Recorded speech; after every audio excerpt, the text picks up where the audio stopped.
으로 말씀을 증거하고자 합니다. 여러분, 새해 첫 주일 얼마나 감사한 주일인지 모릅니다.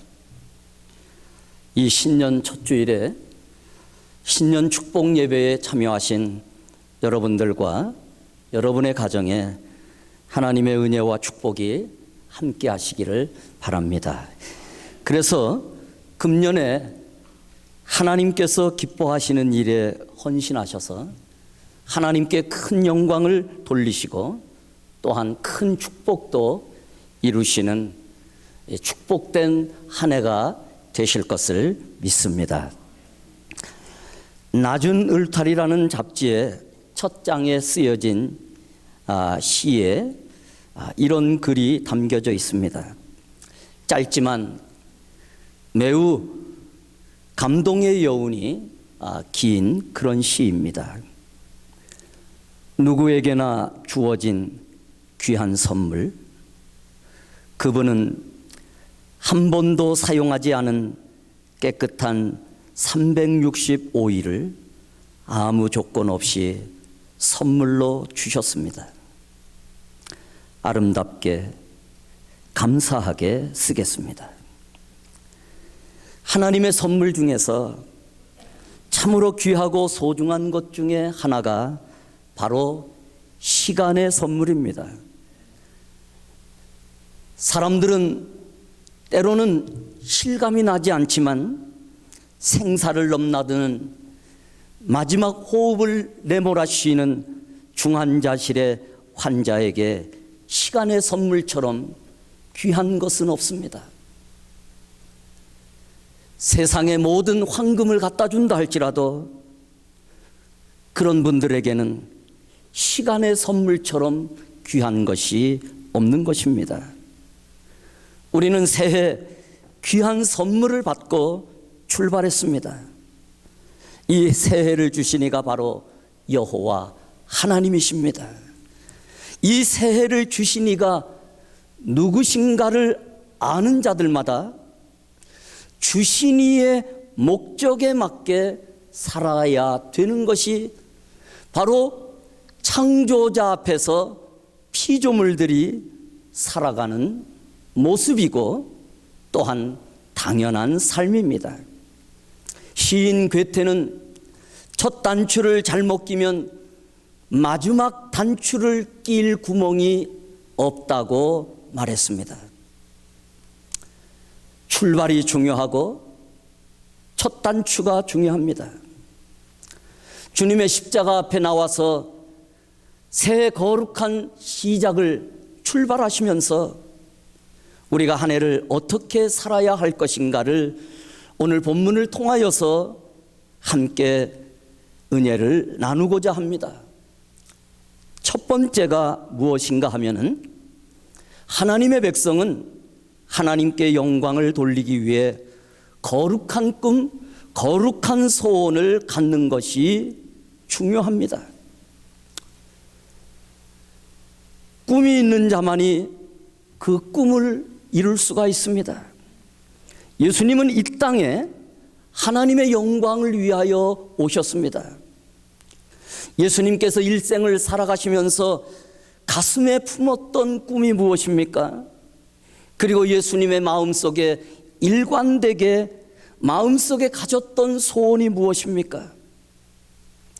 하나님은 그 목적의식에서, 예수님은 그 목적의식에서 잠시도 떠난 적이 없으셨는데 그는 그 한 가지만을 위하여 사셨습니다. 그것이 바로 하나님의 영광입니다. 예수님은 자나깨나 하나님의 영광을 생각하시면서 사셨습니다. 그리고는 마지막에 예수님이 십자가에서 돌아가실 때도 하나님의 영광을 위하여 돌아가신 것입니다. 오늘 본문의 23절에서부터 24절 그리고 13장 31절을 한번 보시면은요, 예수께서 대답하여 이르시되 인자가 영광을 얻을 때가 왔도다.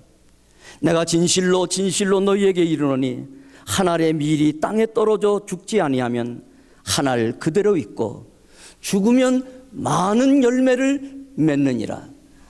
그가 나간 후에 예수께서 이르시되 지금 인자가 영광을 받았고 하나님도 인자로 말미암아 영광을 받으셨도다. 무슨 말씀입니까? 이제 예수님께서 십자가에 돌아가실 때가 가까웠을 때에 예수님이 말씀하시는 것입니다. 인자가 영광을 얻을 때가 왔도다. 예수님은 십자가에 돌아가시는 것을 자신이 영광을 얻는 것이라고 생각하셨습니다. 31절에 보면 그가 나간 후에 그는 가룟 유다를 말합니다.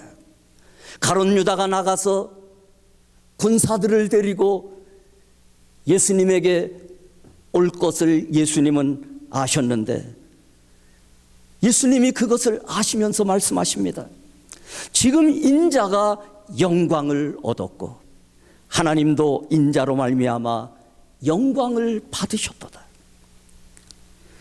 그러므로 우리도 예수님처럼 살아가야 되는 삶을 우리는 배워야 되는 것입니다. 예수님은 하나님의 영광을 위하여 이 땅에 오셨고 십자가에서 달려 돌아가시는 것을 자기의 영광으로 여겼고 그 또한 하나님께 영광이 된다는 사실을 알았습니다. 우리가 한 해를 출발하면서 우리의 삶에 있어서 분명한 목적과 핵심적인 가치를 가져야 합니다. 한 해를 출발하면서 어떻게 살아야 할 것인가? 1년 동안 우리는 어떻게 사업을 경영할 것인가? 또한 우리는 교회 생활을 어떻게 할 것인가? 분명한 목적 의식과 가치 개념이 필요합니다. 이것이 없이는 성공을 해도 실패가 됩니다.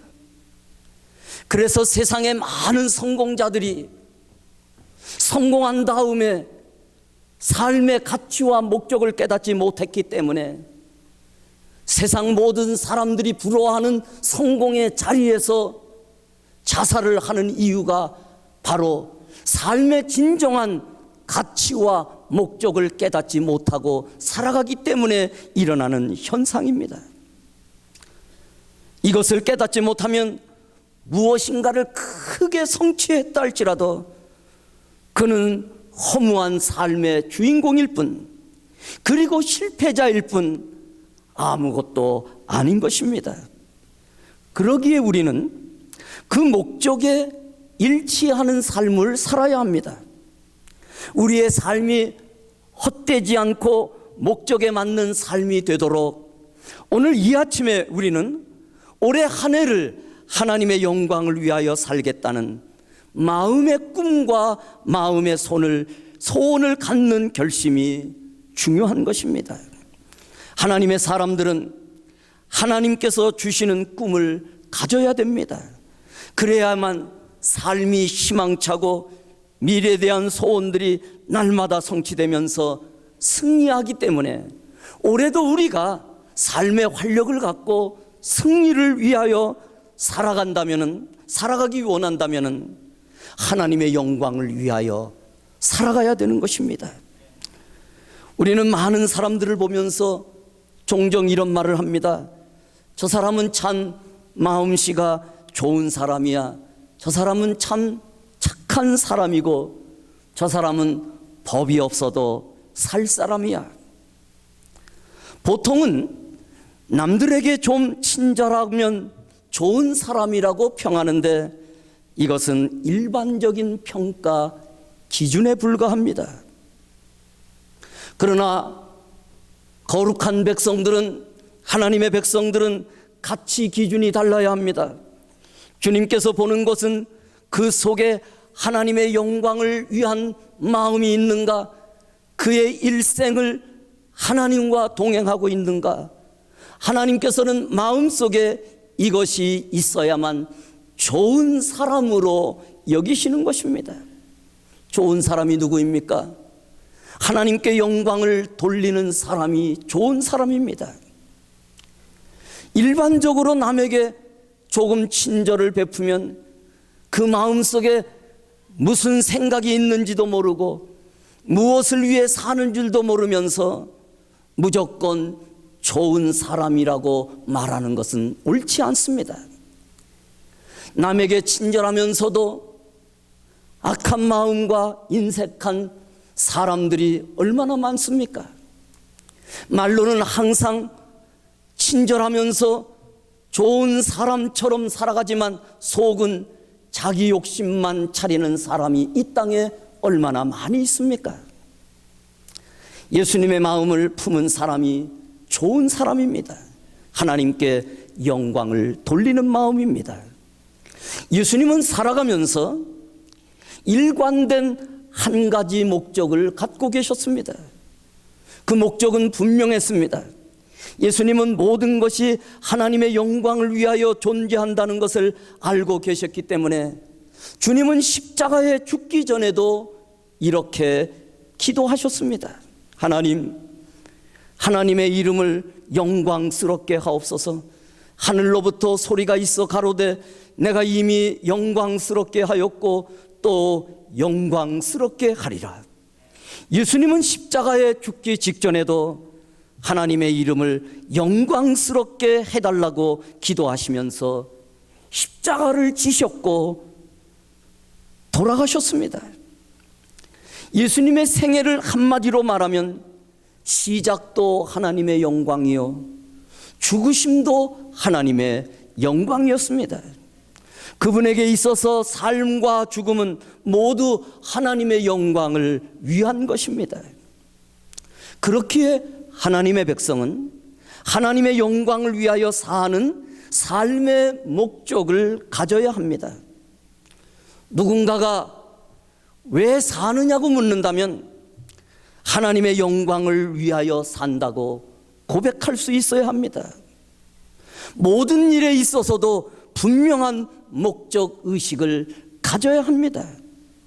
누군가가 왜 결혼하냐고 묻고 왜 공부하느냐고 묻는다면 하나님의 영광을 위하여 합니다. 이렇게 고백할 수 있어야 합니다. 모든 일의 목적을 하나님의 영광에 두어야 하는 것입니다.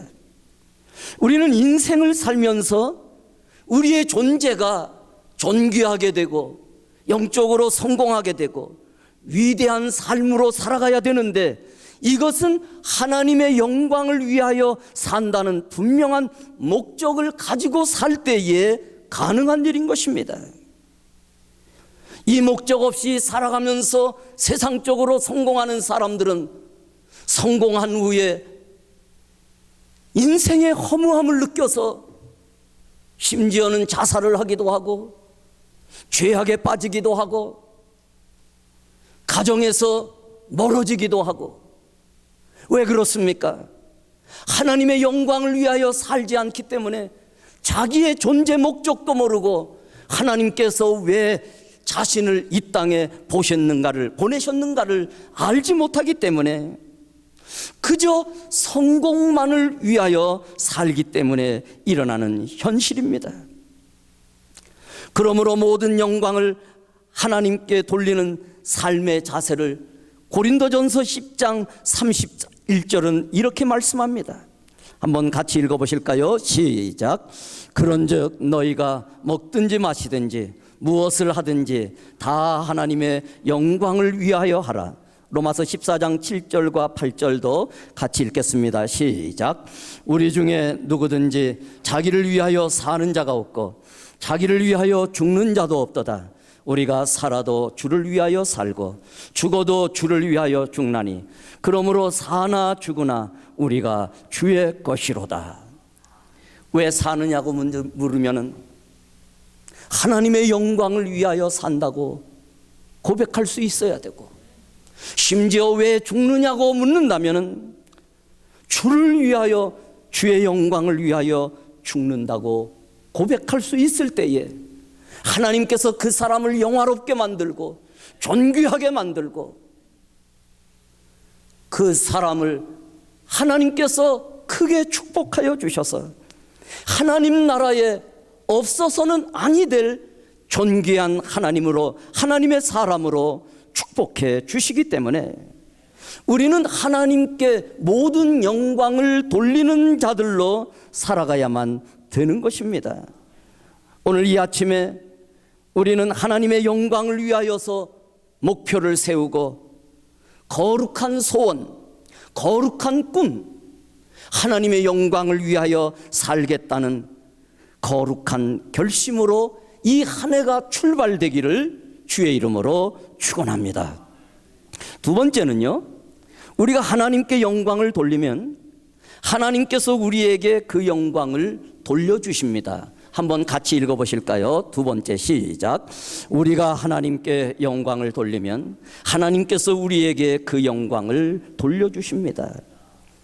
23절에 보시면은요, 예수께서 대답하여 이르시되 인자가 영광을 얻을 때가 왔도다. 24절에 내가 진실로 진실로 너희에게 이르노니 한 알의 밀이 땅에 떨어져 죽지 아니하면 한 알 그대로 있고 죽으면 많은 열매를 맺느니라. 자기의 생명을 사랑하는 자는 잃어버릴 것이요 이 세상에서 자기의 생명을 미워하는 자는 영생하도록 보존하리라. 사람이 나를 섬기려면 나를 따르라. 나 있는 곳에 나를 섬기는 자도 거기 있으리니 사람이 나를 섬기면 내 아버지께서 그를 귀히 여기시리라. 예수님은요, 하나님의 영광을 자기 영광으로 인식했습니다. 다시 말하면 하나님의 영광이 내 영광, 이렇게 생각한 겁니다. 그래서 십자가의 죽음을 앞두고 인자가 영광을 얻을 때가 왔다고 말씀하신 것입니다. 자기가 영광을 얻는 것이 하나님이 영광을 얻는 길이요 하나님의 영광이 내 영광이라고 본 것입니다. 여러분, 하나님은 우리들이 영광스럽게 되기를 원하셔서 우리를 부르신 줄 믿습니다. 하나님은 우리가 존귀하게 되기를 원하고 행복하기를 원하시기 때문에, 그래서 우리 보고 하나님의 영광을 위하여 살라고 말씀하는 것입니다. 왜냐하면 우리가 하나님께 많은 영광을 돌릴 때에 그 영광을 돌려주셔서 우리를 영화롭게 만들고 우리를 행복하게 만들고 우리를 존귀하게 만드시기 때문에, 우리를 존귀하게 만드시기 위하여 하나님께 영광을 돌리며 살라고 말씀해 주시는 것입니다. 예수님이 보여주신 하나님께 대한 그의 자세가 바로 하나님의 영광입니다. 예수님이 십자가를 지실 때 하나님도 주님을 영광스럽게 해서 그를 통하여서 영광을 받으셨습니다. 그렇기에 바울은 빌립보서 2장 9절에서부터 11절에 이렇게 말씀합니다. 하나님이 그를 지극히 높여 모든 이름 위에 뛰어난 이름을 주사 하늘에 있는 자들과 땅에 있는 자들과 땅 아래에 있는 자들로 모든 무릎을 예수의 이름에 꿇게 하시고 모든 입으로 예수 그리스도를 주라 시인하여 하나님 아버지께 영광을 돌리게 하셨느니라. 주님이 하나님의 영광을 위하여 자기를 낮추시고 섬기시고 죽으시고 희생하는 삶으로 나아갈 때에 하나님은 예수님을 오히려 더 크게 높여주셨습니다. 그것도 아주 영화롭게 높이셨습니다. 빛나게 하셨습니다. 그의 이름이 온 세상에, 그리고 온 땅이 그의 이름 앞에 무릎을 꿇도록 만들어 주셨고 모든 하늘의 권세와 땅의 권세를 그분에게 위임해 주셨습니다. 그리고 모든 사람이 우러러보는 주인으로 세워주셨습니다. 바로 하나님의 영광을 예수님께 다 위임해 주신 것입니다. 요한복음 13장 31절을 보면은요, 한번 같이 읽어보실까요? 그는 가룟 유다를 말합니다. 같이 읽습니다. 시작. 그가 나간 후에 예수께서 이르시되 지금 인자가 영광을 받았고 하나님도 인자로 말미암아 영광을 받으셨도다. 만일 하나님이 그로 말미암아 영광을 받으셨으면 하나님도 자기로 말미암아 그에게 영광을 주시리니 곧 주시리라. 32절을 주목해서 보시기를 바랍니다.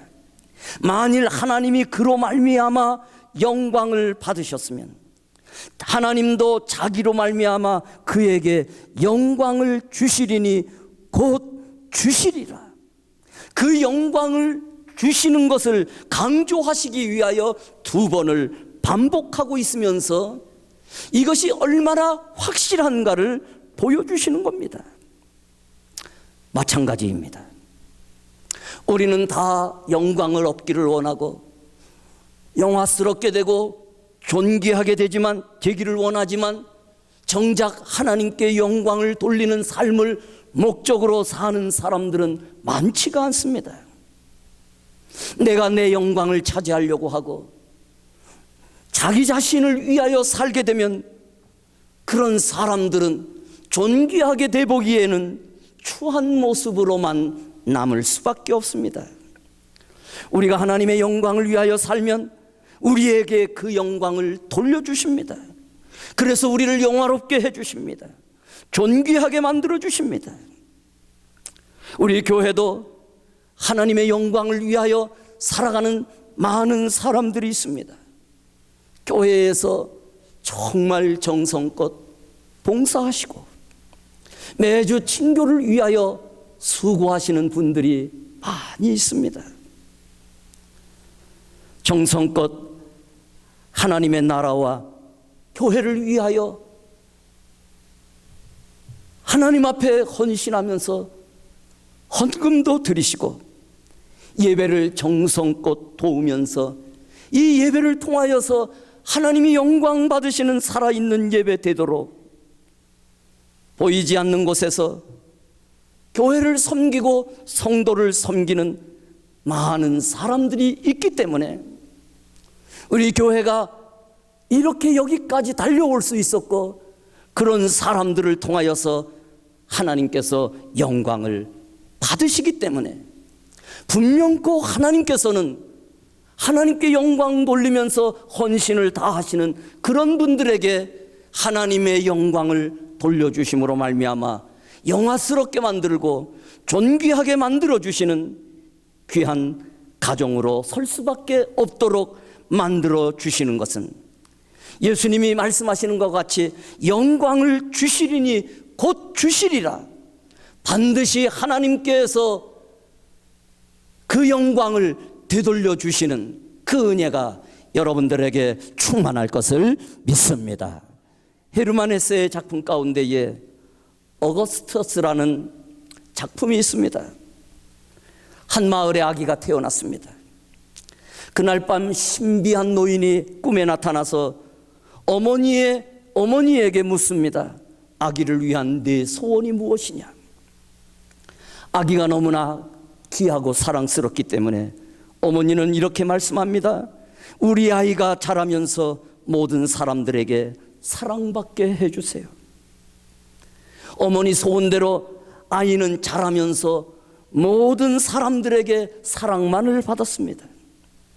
그리고 40여 년이 지났습니다. 이 아기는 중년의 사나이가 되었습니다. 그렇지만 이 중년의 사나이는 사랑만 받았지 사랑할 줄 모르는 존재가 되어 그 삶이 굉장히 황폐해졌습니다. 불행의 시작이 되었습니다. 그는 불행한 존재가 되어 나날이 비참해지고 말았습니다. 어느 날 그 신비한 노인이 중년 그 남자의 꿈에 나타나 과거 어머니에게 물었던 똑같은 질문을 했습니다. 내 소원이 무엇이냐? 그 중년 남자는 사실 그때 삶이 기울어졌고 황폐해졌기 때문에 많은 것이 필요했습니다. 그러나 그가 절실하게 교훈을 받았고 깨달은 것은 가장 필요한 것이 베풀면서 살아가는 것이 행복이라는 것을 알았습니다. 그는 절실한 목소리로 말했습니다. 사랑을 베풀며 살게 해 주십시오. 사랑을 받는 것보다 주는 것이 더 복된 것입니다. 사랑을 베풀 때 마음이 열리고, 마음이 열릴 때 인생의 길이 열리는 것입니다. 그러나 받는 일에만 익숙해져 있는 사람, 그래서 사랑할 줄 모르고 섬길 줄 모르고 베풀 줄 모르는 사람의 인생의 길은 자연적 황폐해질 수밖에 없습니다.